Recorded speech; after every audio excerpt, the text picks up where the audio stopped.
Okay, Chris, I guess that means you're now registered, right? So that's good. I should have mentioned that I was told that some places were to be made available for students. Between now and Monday, I think it's about an additional 10 spaces. So I know we had a couple of students with issues registering because of lack of spaces. There should be some available. If you don't see it yet, check it by Monday. If you haven't seen it by Monday, let me know. But I'm told there should be additional spaces, right? Now, here's what we're going to be doing today. I had earlier gone through the two tutorials that I posted with the early afternoon group, right? And there's a video for that which I'm going to upload you to YouTube for you. But I've also added two additional videos. Here are my videos, two additional tutorials, right? So if you go to Moodle, assuming you saw yourself out with Moodle, of course, you're going to see that there are a couple more things. Remember, we're only interested in the things that are under the appropriate categories, right? So let me show you what I'm talking about here.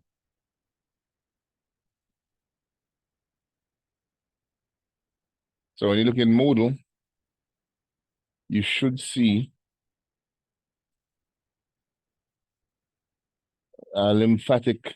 So in the lymphatic section, of course, you'll see a lymphatic system tutorial. Well, technically, it doesn't call itself a tutorial. I think it says it's a worksheet or something of that nature. Practice sheet. Once again, since it is a practice sheet, you're not expected to submit it, but I advise you go through it. All right. So that's one thing. Then now in the respiratory system section, there are two things. You have a respiratory physiology tutorial and a respiratory anatomy tutorial. Those now you will be submitting for next week. I have not put the turning on Moodle yet, but I will sort that out over the weekend so that you can submit them. So that now means, of course, that I have provided you with tutorials for blood, cardiovascular, lymphatic, and respiration, which are the topics that are coming on your in-course test 1. All right. So I'd strongly advise that you go through the tutorials for your test next week. All right. All right. Now with regards to what we're doing today, we still have to continue teaching, right? Remember that this is week 4, next week is week 5, and before you know it, and we're at week 8. So with that in mind, I will be continuing my urinary lecture, okay? Yesterday, I started the urinary lecture in that tutorial group. I have posted it on the YouTube channel already. And I'll be adding this, what we do today, plus me revising the tutorial on YouTube as well later today, tomorrow. So you can check those back, right? So remember, I'm going to take about an hour or so, and I'm going to go through the urinary system now, which will add to what I did yesterday, which means, of course, I'm not starting from slide 1. I'm starting on where I left off yesterday, right? Which is here. I'm hoping to get to at least 30 today, but we'll see, right? All right. Now, luckily, a lot of this stuff here, you guys are already familiar with, right?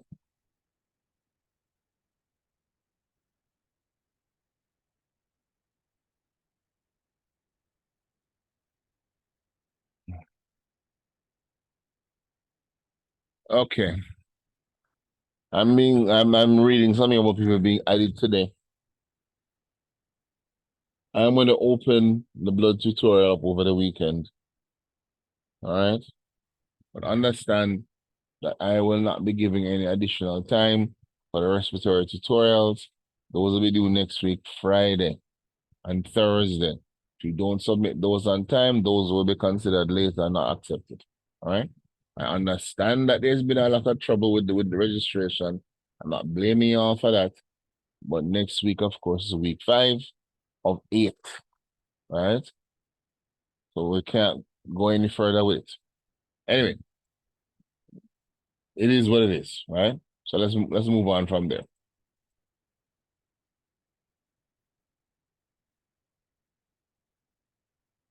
And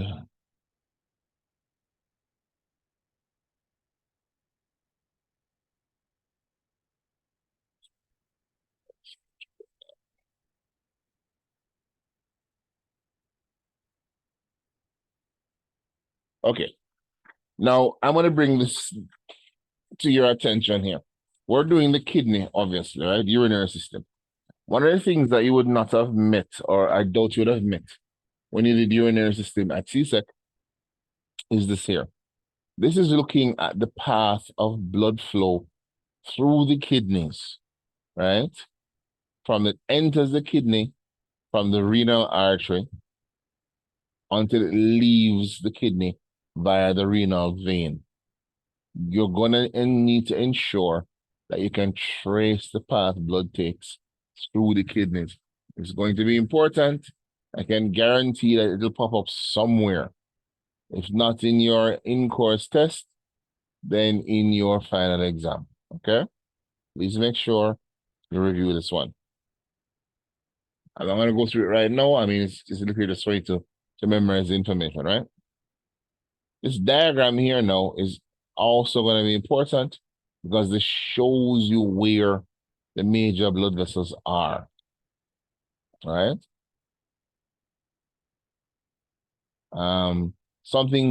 This or something like this could always pop up on your lab quizzes, right? Don't forget we have more lab quizzes to go. Also, once again, please remember next week, Monday, Wednesday, depending on when you're coming, we have our lab quiz to complete. So even the 8 a.m. group on Wednesday, you're still gonna do your lab quiz, and you're still gonna do a part of the lab. So I'll still run lab 8 to 10, and then we'll figure out what to do about the rest of the lab afterwards. But you're still having tours of lab before your in-course test, right? So as I said, in-course test starts at 11.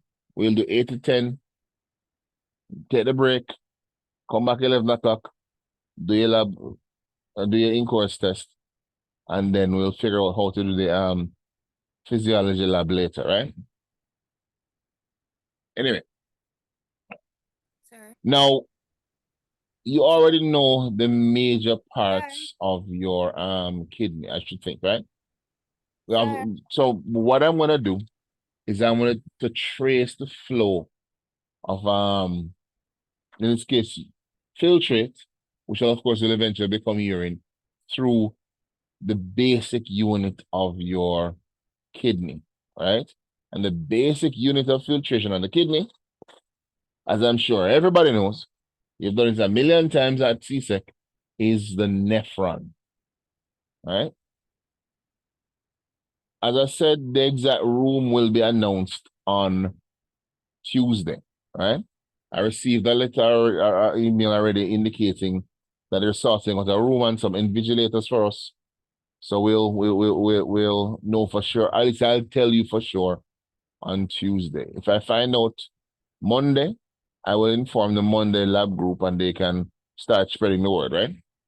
But I'll let you know. Nope, don't worry about it. So blood flows into the nephron from here. That is referred to as an afferent vessel. Now, we did afferent vessels already when we looked at the lymphatic system, right? Remember, afferent is just a vessel moving towards an important structure. And then the one that leaves is called the efferent vessel.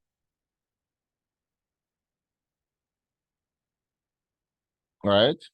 So going into the nephron, blood is carried in via the afferent blood vessel. Okay. And that goes into the Bowman's capsule. And inside the Bowman's capsule, you're going to have this network of capillaries in here, sorted like this.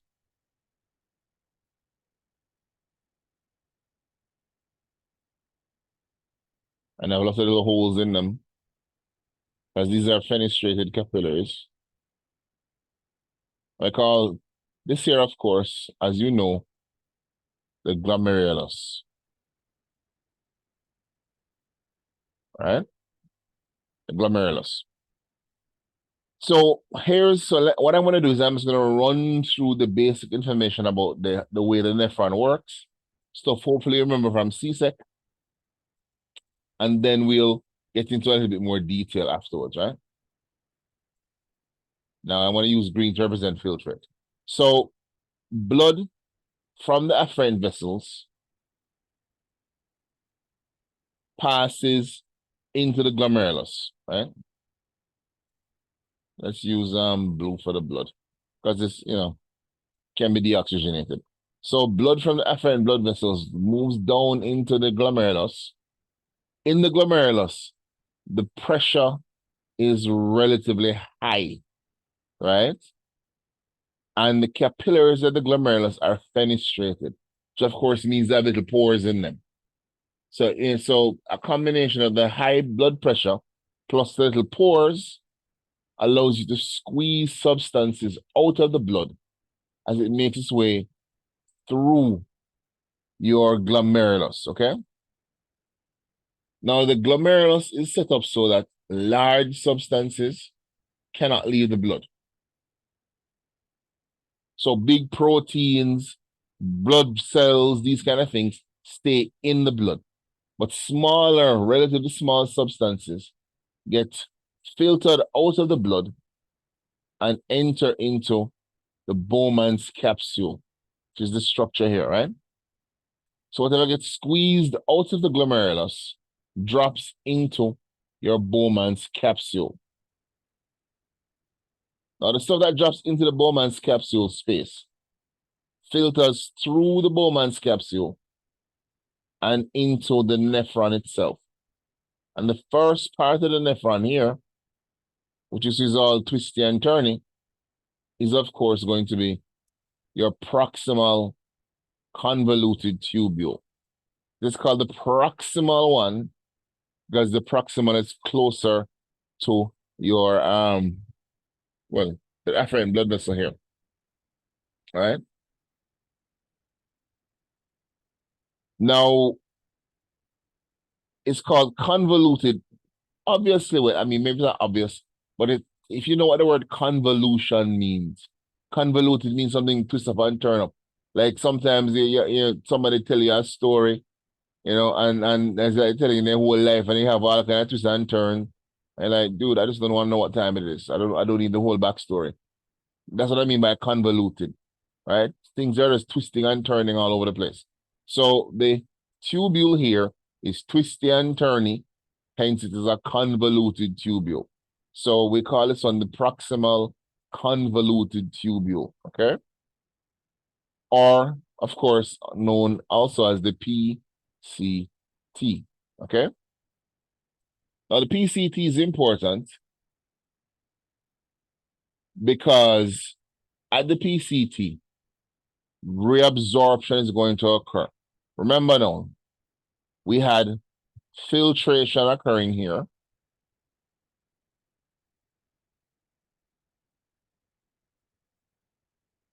Right? Filtration occurring there.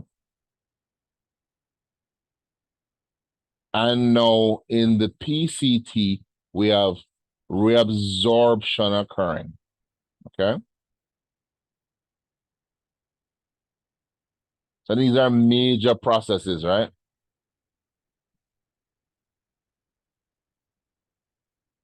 So it mentions here that about 75% of the sodium is removed from the fluid by active transport and that chlorine follows passively. What does that mean? Sodium is a very important substance in the body. It is the most important electrolyte found outside of cells in what we call the extracellular fluid compartment, right? So outside the cells is the extracellular compartment, obviously. So sodium is very, very important to your body. You don't want to lose that sodium if you don't have to. So the bulk of it is reabsorbed back into the blood at the PCT. So reabsorption, under that umbrella, we have sodium. And it mentions here, this process is active. Now remember what active means. Active means that you're using ATP as a source of power to pull sodium now from the filtrate and send that back to the blood, okay? So PCT, active transport of sodium, 75% of it is reabsorbed.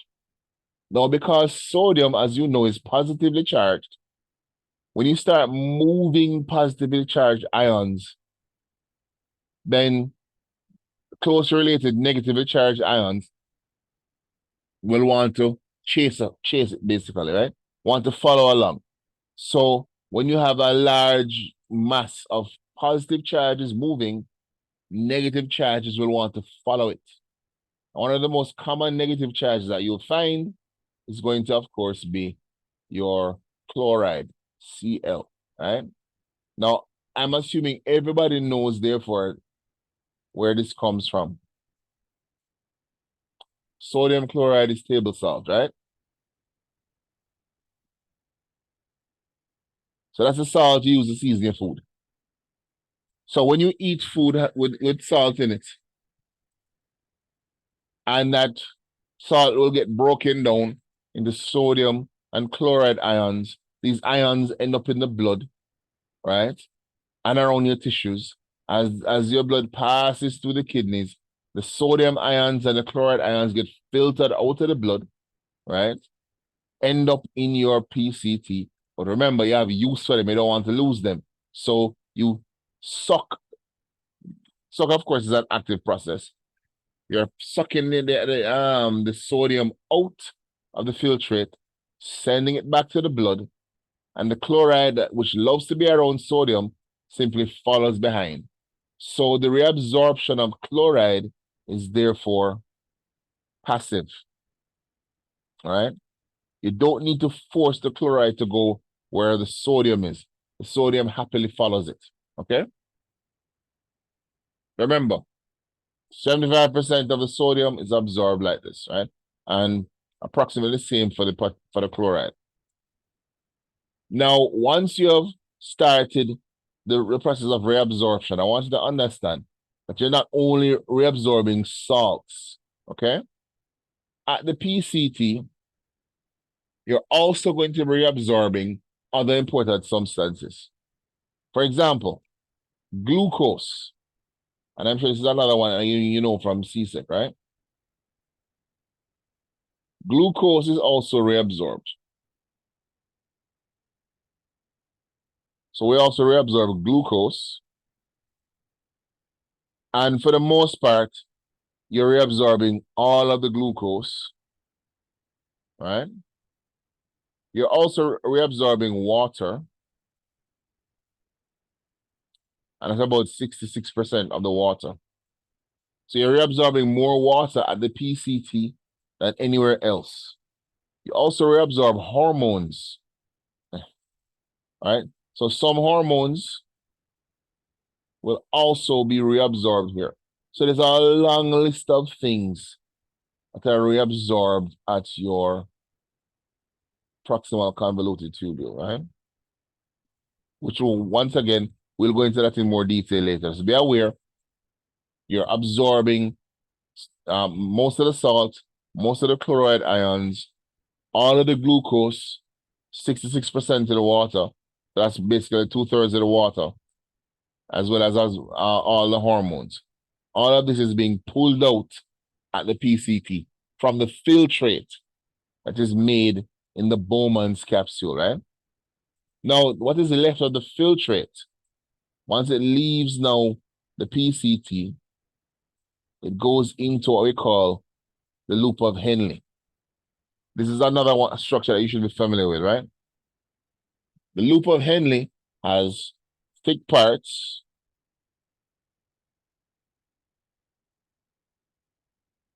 and it has thin parts, right? For the most part, the thin parts have passive functions and the thick parts have active functions. Now, let me explain what I mean when I say thick is active and thin is passive. When your filtrate passes through the thick portions of the loop of Henle, salts like sodium, and chloride again, as well as magnesium and other salts are actively pushed out of the filtrate. So just to simplify, we're simply going to say salt, okay? So salts are actively shoved out.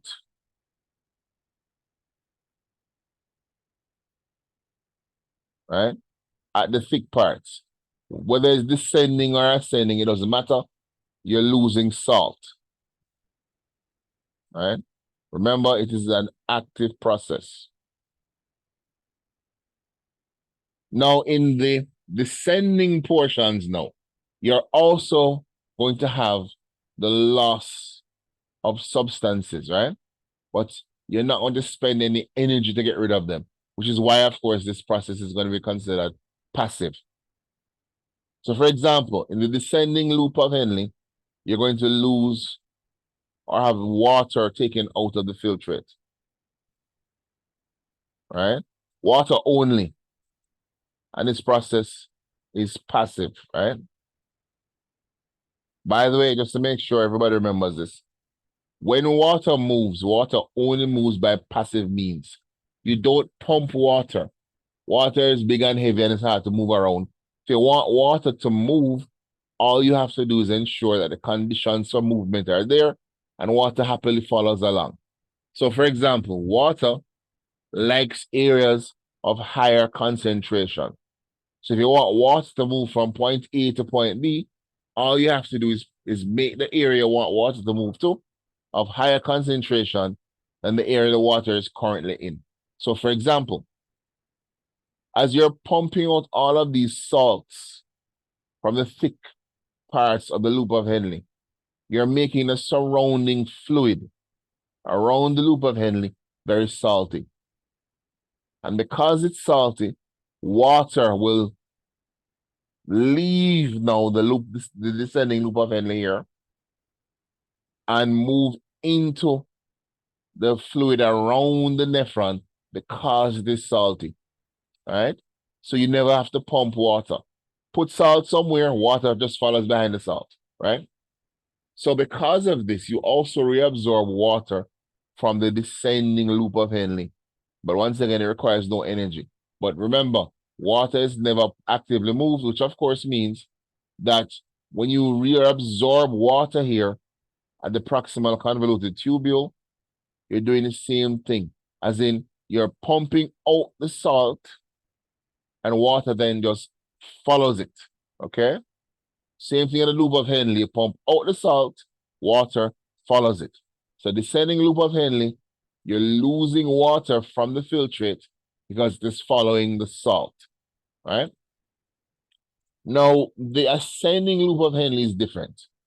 The ascending loop, you're going to lose salt. Salts. Remember, I'm simplifying, right? So the descending loop of Henle, you lose water. The ascending loop of Henle, you're going to lose salt, but not water. And this is an important point to remember. The ascending loop of Henle, you do not lose any water from the ascent. You only lose water going down, not up, okay? Now, here's why this is important. What this means is that as the filtrate is flowing down the descending loop of Henle, the filtrate is becoming more and more salty because you're pulling water out of it, but you're leaving salt. Remember, you're only losing salt at the thick part up here, not the thin part. You're only losing water from the descending thin part here. So as the urine flows down, and I just call it urine at this point, as the urine flows down the descending loop of Henle, it gets saltier and saltier because water is leaving it to follow more salt on the outside, right? There's still salt in the urine, but outside is saltier than the urine, therefore water follows the saltier area. When you start to go up the loop of Henle now, salt can leave, right? But water now cannot pass through the ascending loop. So because of that now, as the urine moves up your ascending limb, it gets less and less salty because you're losing salt, but whatever water you have left is still in here, right? So the urine gets less and less salty, or another way of saying it becomes less and less concentrated, if that's better for you, right? Now, by the time the urine leaves now the loop of Henle, it enters the distal convoluted tubule, right? We'll talk about countercurrent exchange system later, right? I'm just trying to refresh your memory from what you know at CSEC for now, right? So the distal convoluted tubule here now is where you're going to have secretion.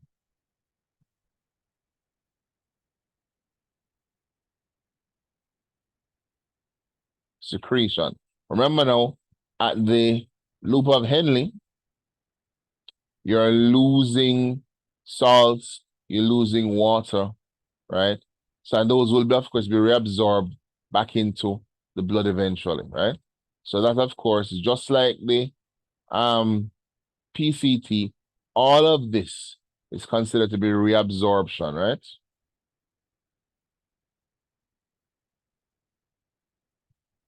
You're taking your stuff back from the urine and eventually sending it back to the blood. And reabsorption is very much different from secretion now, which happens at the DCT. Once the urine gets to the DCT, here's what's going to happen. There are certain substances in your bodies, poisons, etc., that are very small in concentration and do not filter very well from the blood, right? Their buildup is dangerous. You need to get rid of it.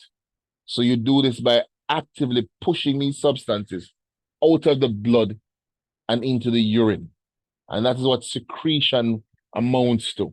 In secretion, you're forcing substances out of the blood into the urine, right? You're not trying to filter them like what you did at the glomerulus. You're literally just trying to grab them and push them out. And that is what secretion amounts to, right? So some substances that will get pushed out, for example, are ammonia, which is extremely toxic. So you want to get ammonia out of your blood as soon as humanly possible, because once again, it's one of these diseases that can kill you. So you want to get rid of it, right? And it mentions carbonates and potassium. Excess potassium you also secrete. High potassium levels outside can affect your heart rate and things like that. You can also push out excess sodium chloride too. So if your blood is too salty, you can actually remove the salt here as well, right? So at the DCT, we have secretion going on, pushing out substances that the blood wants to get rid of, either because they're very hard to filter out or because you need to get rid of them as fast as possible, right? Now, there are other things that your DCT will filter out, right? So various poisons, for example.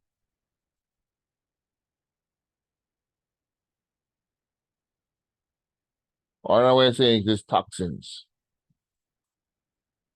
So substances that are in your body that shouldn't be there, you want to get rid of. So for example, when people take whatever drug, heroin, tobacco, because nicotine is a drug, ganja, THC is a drug, crystal meth, all of these things.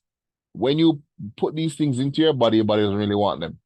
So as soon as it can, it secretes them. It pulls them from the blood and dumps them into the urine. Now, this is why a blood test is such a good drug test, because you're literally concentrating these unwanted substances in the urine, right, to get rid of them. And this is done, remember, via secretion, actively pulling them from the blood, dumping them in the urine at the DCT, right? Now, once the urine leaves the DCT, it enters the collecting duct. The collecting duct is used now for reabsorption as well.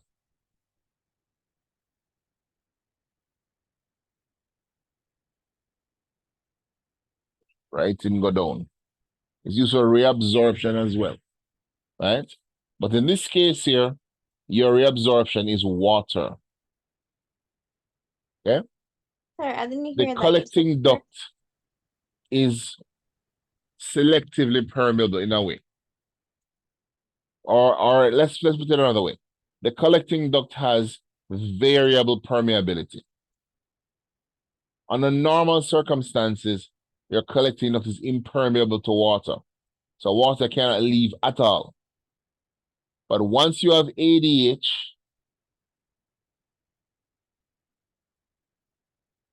in the urine, water can leave. All right? So collecting ducts are normally impermeable to the movement of water unless the hormone ADH is present. If ADH is in the urine, then the collecting duct becomes permeable and water can return via the walls of the collecting duct, right? Special pores are activated called aquaporins. And the aquaporins, of course, if you think of the word aqua,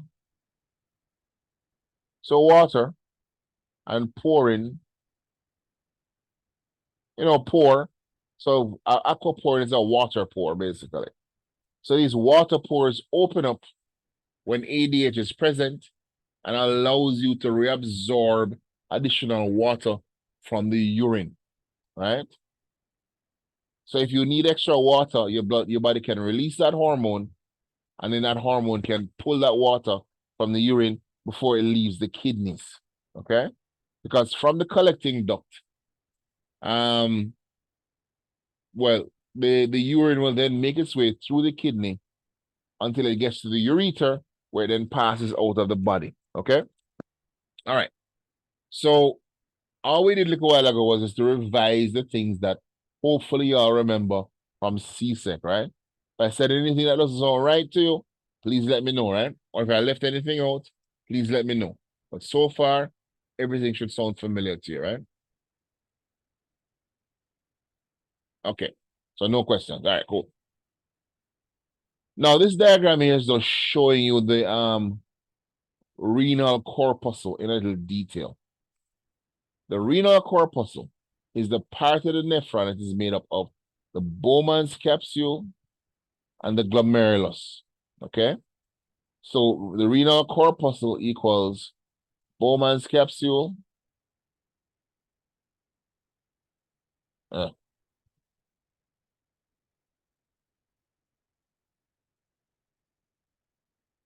and the glomerulus,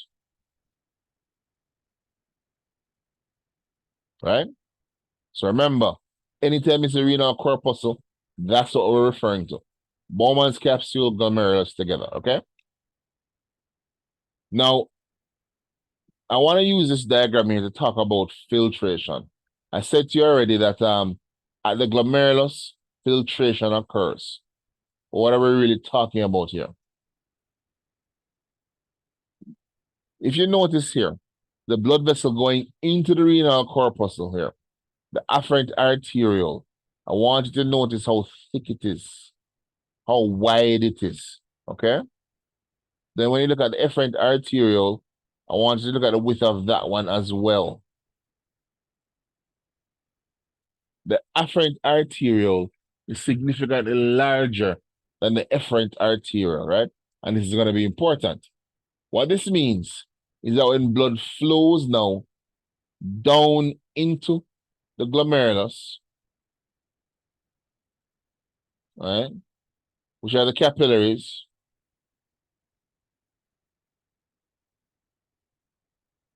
this blood eventually makes its way through the efferent through the glomerulus and back into the efferent arterioles, right? Because the tube leading in is much wider in the lumen than the tube leading out, it means that you build up a higher pressure inside the glomerulus. You have a large volume of blood going, I mean, comparatively large volume of blood going into the glomerulus, right? The same amount of blood has to come out. If 5 mils are going in, 5 mils have to come out, right? The only way for this to happen is if the speed of the blood leaving the glomerulus is much higher than the speed of the blood going in. And how do you speed up the blood?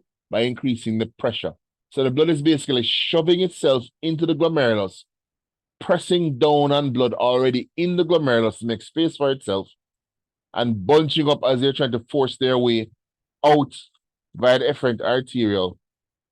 This causes the pressure, of course, to build up. And as the pressure builds up now, this is when filtration occurs. This is when things squeeze now out of the glomerular capillaries and end up in the capsule space. So this, of course, is your capsule space around the within the Bowman's capsule, as I mentioned earlier. Now this stuff filtered out into the capsule space, then passes from the capsule space into your proximal convoluted tubule. You have now filtered, okay? And that is filtration basics. All right? All right. No questions yet, so let's keep on keeping on, right? Now, I already went through the parts of the nephron already. This as well as so that you can revise this in your own time. But once again, we already did it, right? Now, this lovely flow chart here, though, is something you need to pay attention to.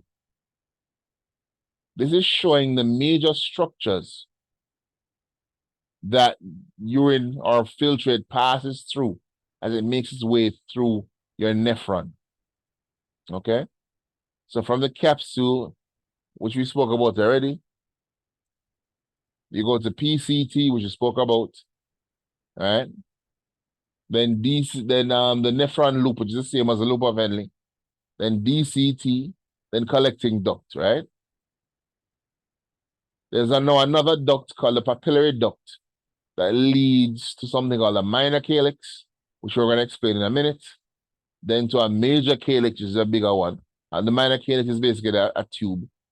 To a major calyx, which is a bigger tube. To a renal pelvis, which is a large area like a sinus in the kidney. And from there, the urine goes to the ureter and then to the bladder. And eventually it leaves the body via the urethra. You must know this, right? You must know this. The same way I say you need to know the flow of blood, you need to know this. It's coming up somewhere. In course test 2, lab quiz, something. This is going to pop up on, right? All right.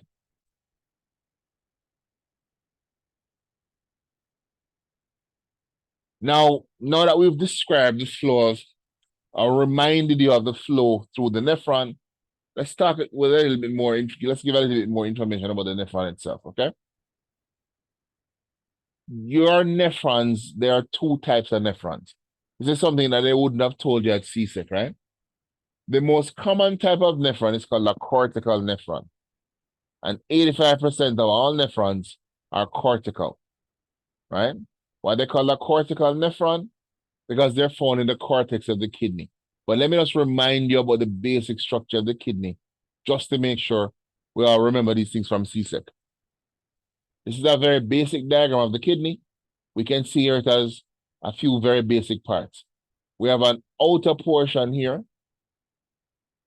And generally speaking, the cortex refers to an outer portion of the kidney or of anything else, right?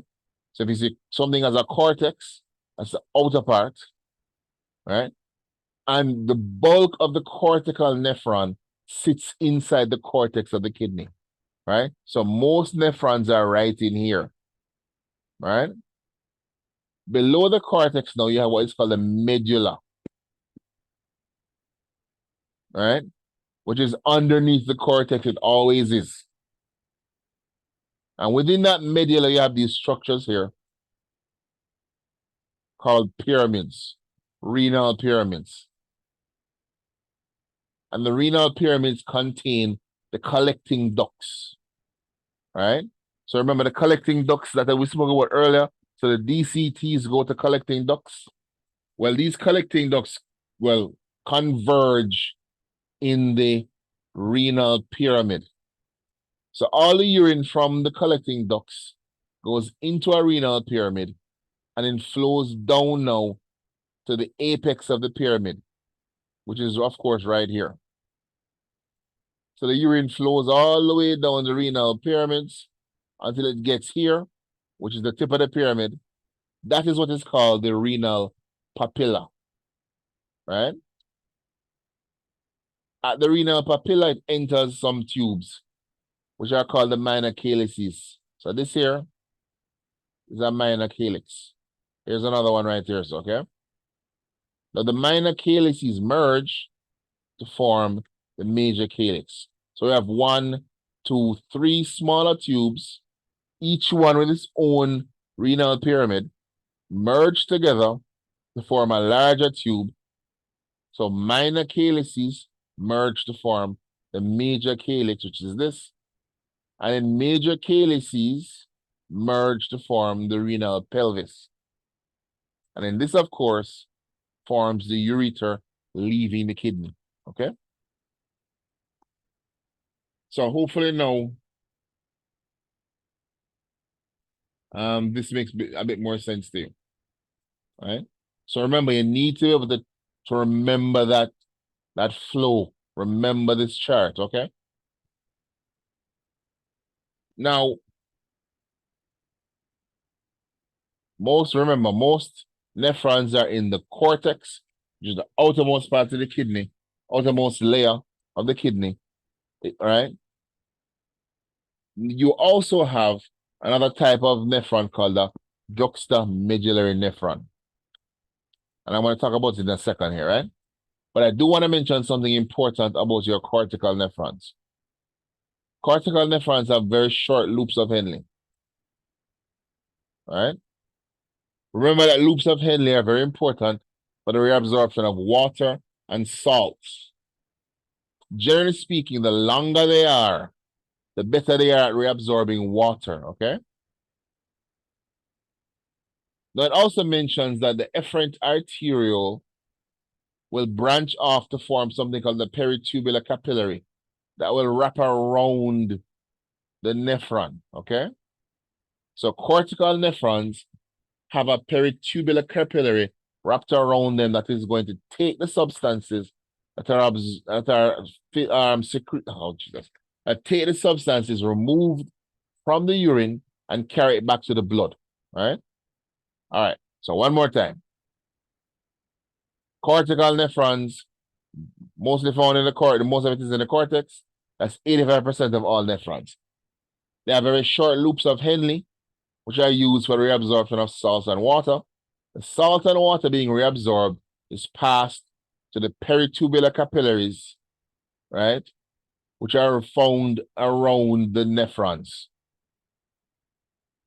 And that capillary is a branch of the efferent arteriole we spoke about earlier, right? Now, the juxtamedullary nephrons now, that's about 15% of the nephrons. So not a whole lot. These guys are found deeper down into the kidney, right? Near, well, most of the length of this one now is going to be found in the medulla. The top part of it will still be in the cortex, but the rest of it is going to be in the medulla. That's why they're called juxtamedullary nephrons. Juxtapose, they put two things side by side, medullary as in medulla, right? So the juxtamedullary nephrons have these very, very long loops of Henle, and their job is to reabsorb water, an extremely and much larger volume of water than your normal cortical nephrons. So these juxtamedullary nephrons are very, very good at reabsorbing water when the concentration of water in your body is not very high.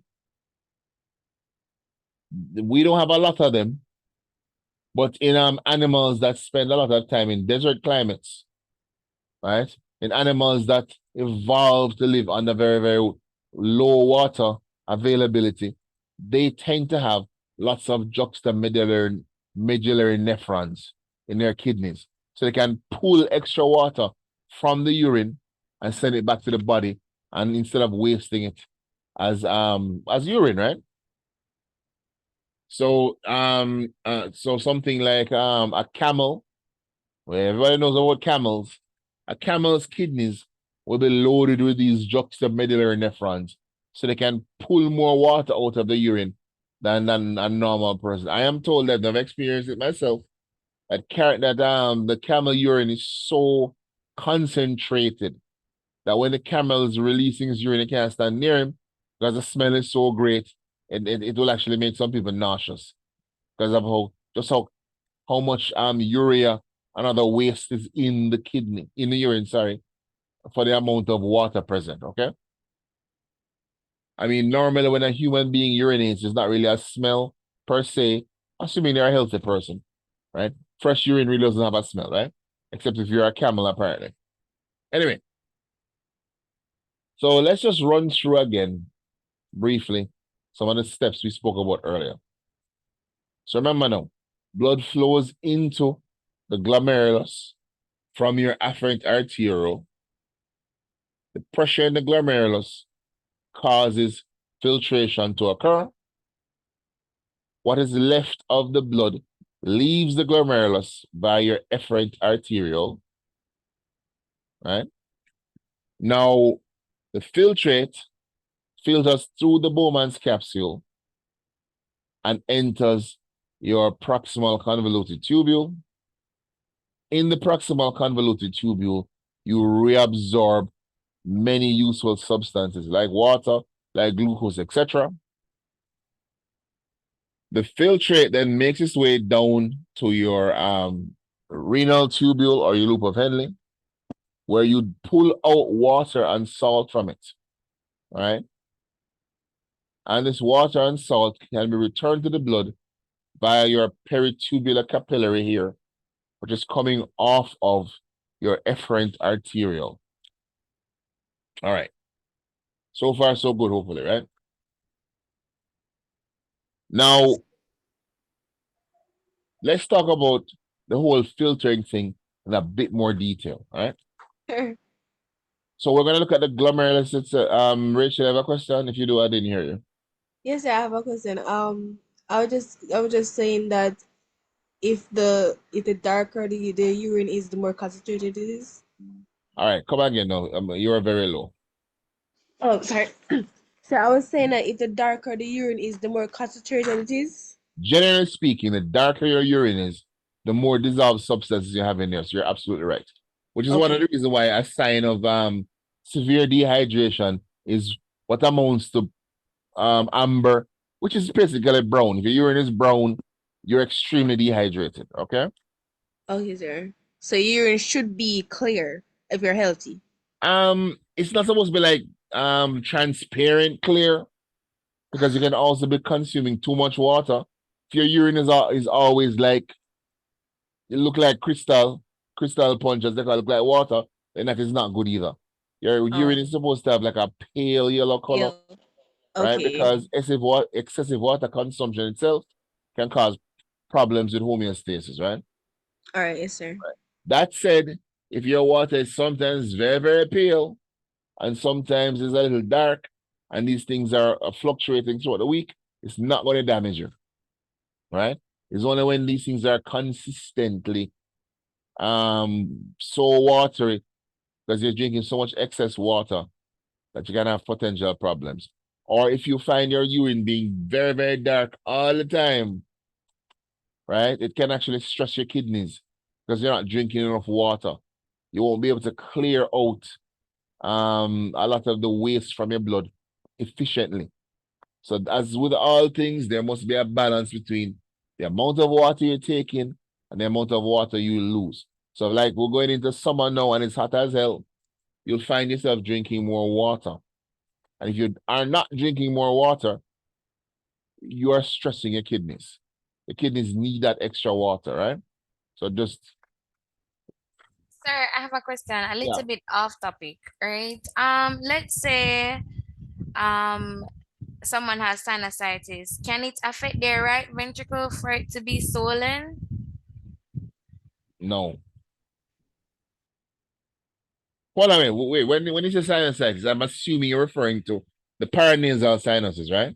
I have to ask because remember we have a coronary sinus and aortic sinus, which are in the blood vessels.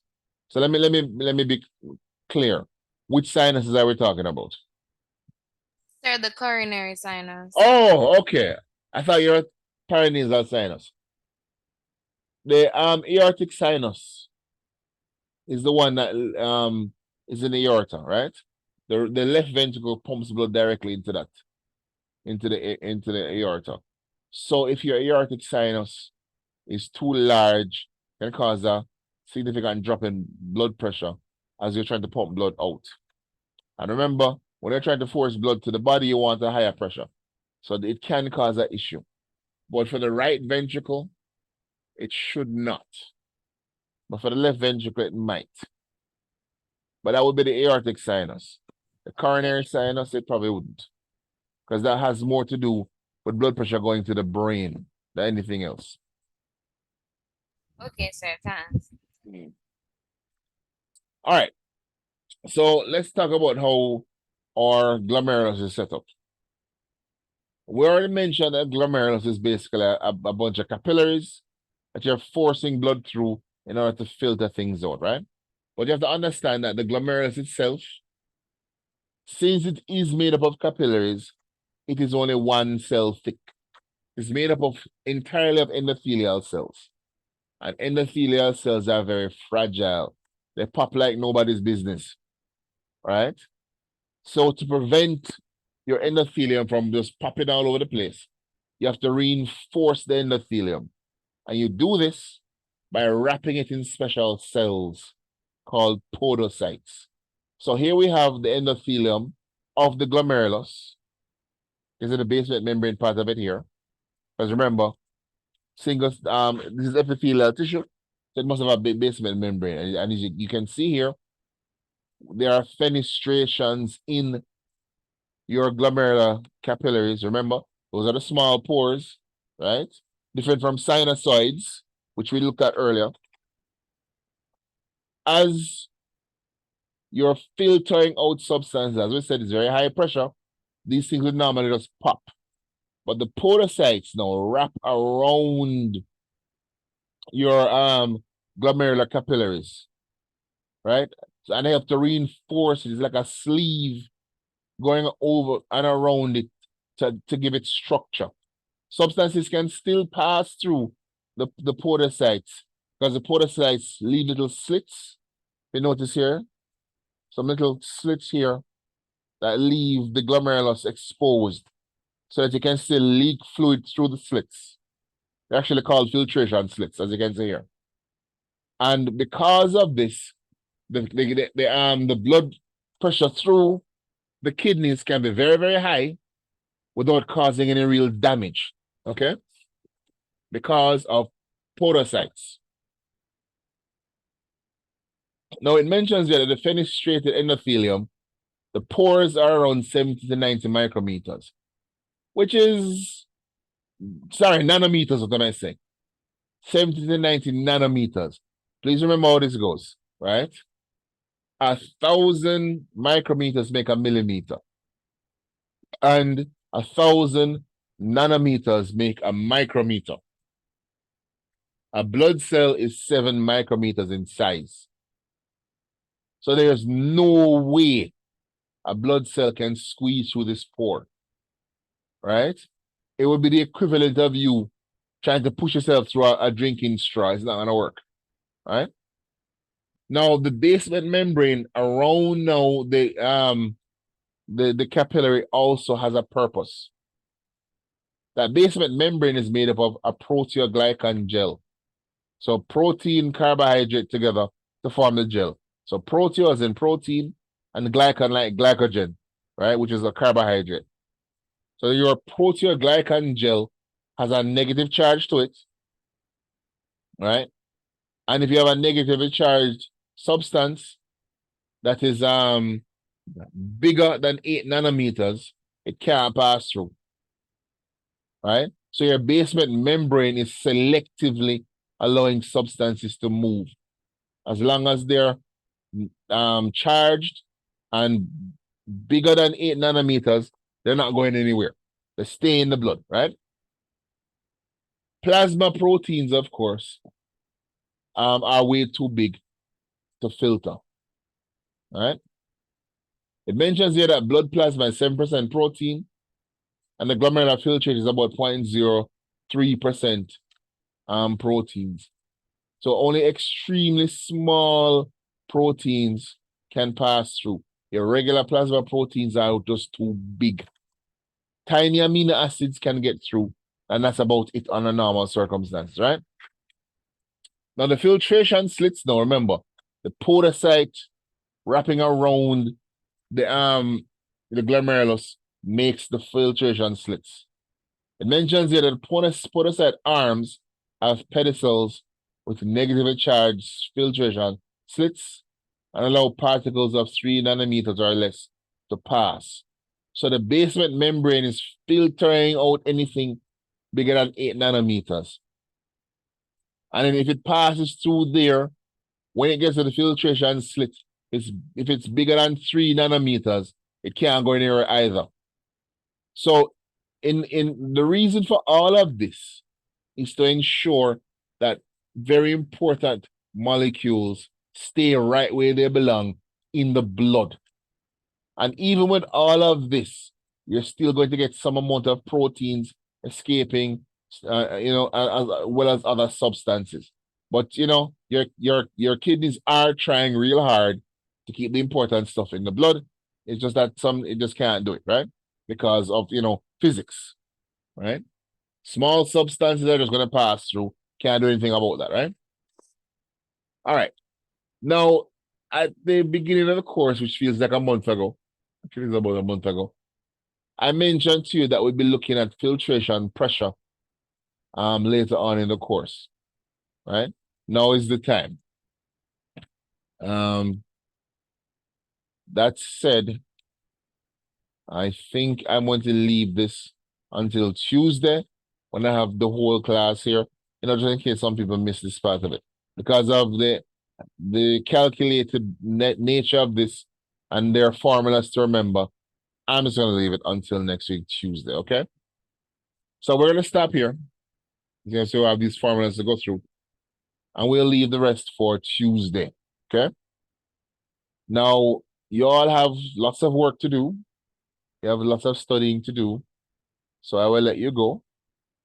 Just please remember, make sure you come to Tuesday class so I can tell you what venue your test is going to be. All right? At 11 o'clock, I will be turning my phone off. So anybody come late and try to call me, you're wasting your time.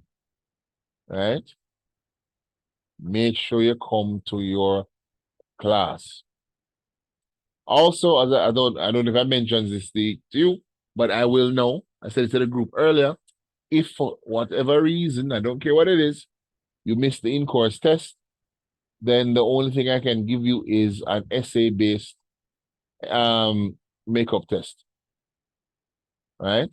And that makeup test is going to be given at a time when I am available. If you can't make it to the makeup test, then that is between you and God. I can't help it, so. Right?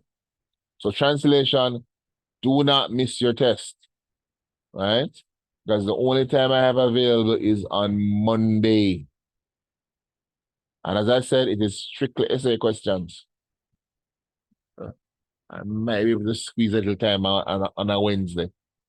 But you don't want to be in that position, right? Anyway, folks, I'm gonna let you go, and I'll be posting these recordings later. Otherwise, guys, So go ahead. the cardiovascular tutorial, can it be extended? Well, you're very late. We already spoke about this. No, man, the time. They said the blood, but the cardiovascular, you're gonna Okay, it wouldn't make any sense for me to extend one and leave the other one. all right, sir. All right. So I'm doing the both of them, okay? All right, Okay, folks. sir. Yeah. Go ahead.